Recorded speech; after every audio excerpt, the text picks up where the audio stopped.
All right, let's talk about whether this sample is biased or unbiased.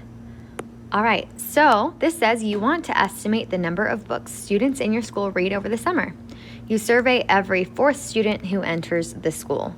So we're surveying every fourth student who enters the school. And once again, let's just get a refresher of what biased and unbiased are. Biased would favor a particular type of people or a population of people. It favors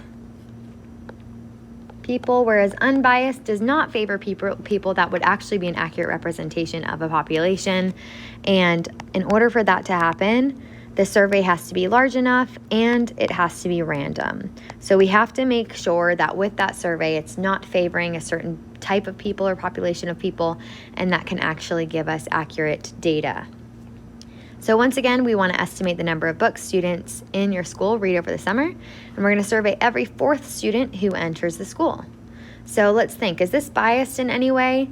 Is it students that are entering the library? Maybe they would be more likely to read. It doesn't say library. It actually just says enters the school in general, right? So it really seems that they're giving an equal shot that any student can be surveyed here, whereas maybe if they were surveying students that came out of the library, those are students that are more likely to have read more, so that would skew the data, right? So we determined that this is unbiased.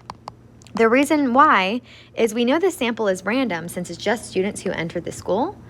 And they're surveying every fourth student, so that's going to be a good determinant of how many books that people read, and you can actually use that data to help you make predictions about a population.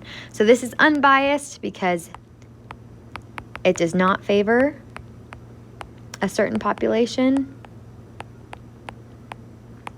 and it is large enough and random. Does that make sense to everyone?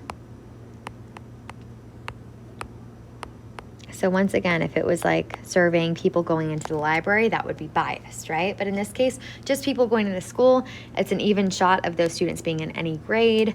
Those students can either like reading books or not, so we can kind of get an accurate representation of the number of books students in your school read. All right, hopefully that helps.